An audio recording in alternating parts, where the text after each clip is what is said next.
So guys, welcome sa ating munting channel. Halika't tayo magtanim ng malunggay. Hope na may matutunan ka sa video ito at sana tapusin mo ang video ito hanggang sa dulo.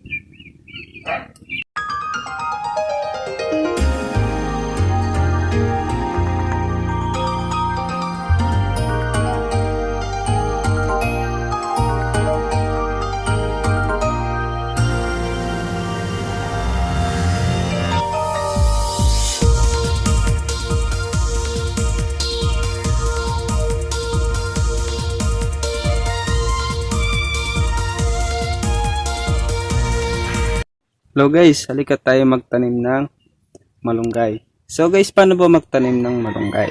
So guys, may dalawang uri tayo ng pagtatanim ng malunggay. Yung isa guys is seedlings at yung pangalawa is cuttings or stem yung gagamitin natin. So guys, may problema yung ating viewers na si Spring, Summer, Fall.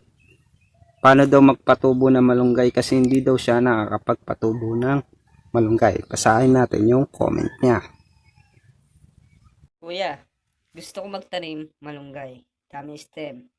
Di ko napatubo. Paano kayo gawin kahit paso sana? Mabato po nilagay ng housing. Kaya hirap buksan ng lupa. Yan guys, yan yung una niyang problema. Yung pangalawa niyang problema is mabato daw sa kanila.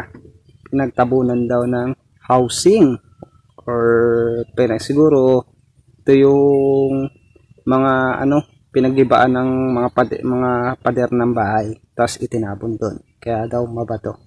So guys, sa ating viewers na Spring, Summer, Fall, shout out sa iyo.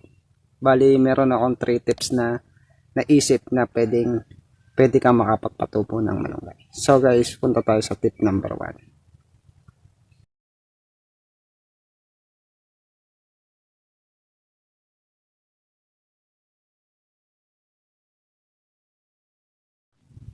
So guys, yung tip number 1 natin is mark coating. So, spring, summer, fall, kung marunong kang mag-markot, maganda na i-markot mo na lang po yung malunggay. Yung stem ng malunggay para mabilis tubo. So, limitan naman kasi sa malunggay guys is tumutubo siya kahit sa sanga lang or sa buto.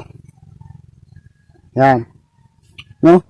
So guys, sa pag-markot guys is tatanggalin lang natin tong hiwa lang tayo ng mga 2 to 3 inch.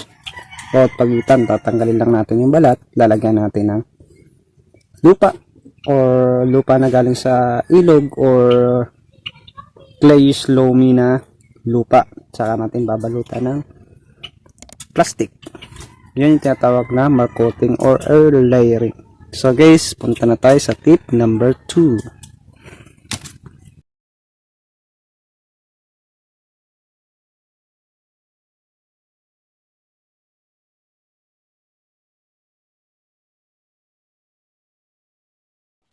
So guys, yung tip number 2 natin is indirect planting guys, no?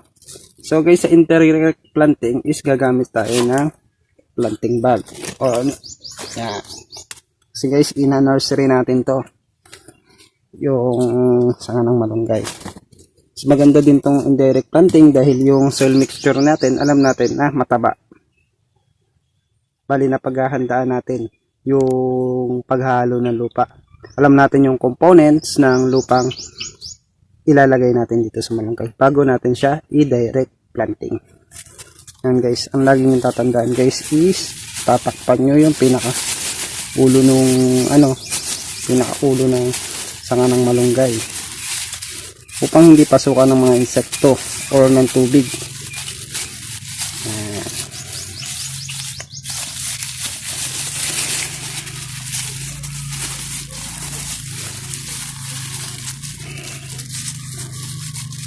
Wala, ito guys is nag-uusbong na, tumutubo na.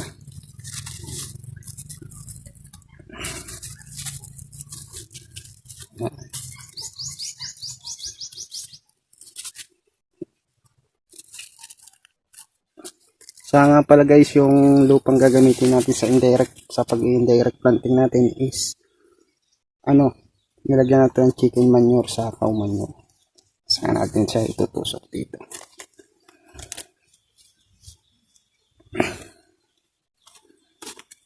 Yan. Ano lang natin. Ganyan lang guys. So guys, wag niyong gagalawin tong ating malunggay. Ayan. Nakita niyo nakatayo siya guys. Wag niyong gagalawin yung ating malunggay guys dahil sensitive to pag nagagalaw. Saka hindi tumatakaw sa tubig. Wag niyong didiligan ng ano to, gusto. Mas maganda twice a week yung siya didiligan. Saka yung pinaka base niya or pinaka puno niya lang yung didiligan nyo. Huwag yung didiligan yung pinaka ulo. Ayan. Ayan siya guys. So guys, punta na tayo sa last tips natin. Ang tip number 3. Ayan.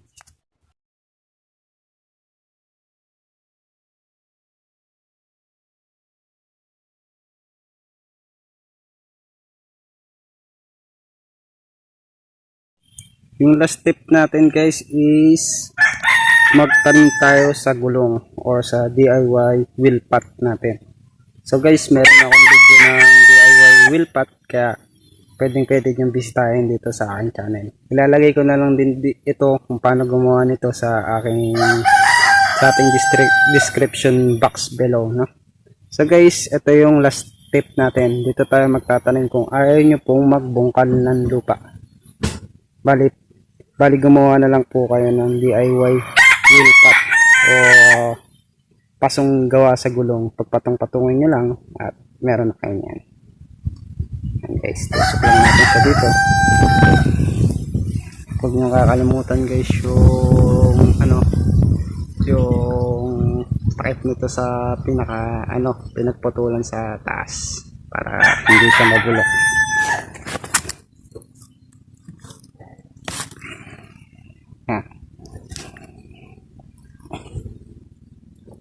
Atayaan natin siya guys dito.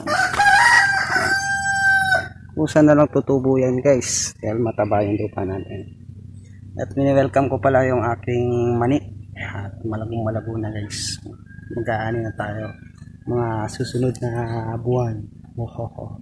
So guys, hanggang dito na lang ako. Hope na may natutunan kayo sa video ito. Sana spring, summer, fall may natutunan ka rin sa tip na to na ginawa natin. So guys, like and subscribe na lang sa ating channel. Huwag nyo rin kalimutan na i-hit ang notification bell para updated kayo sa mga future videos na i-upload natin sa YouTube. Huwag nyo rin kakalimutan guys na i-like ang aking Facebook page dahil doon ako nag-upload ng mga future videos or pictures na hindi natin i-upload sa YouTube. So guys, hanggang dito na lang ako and happy planting.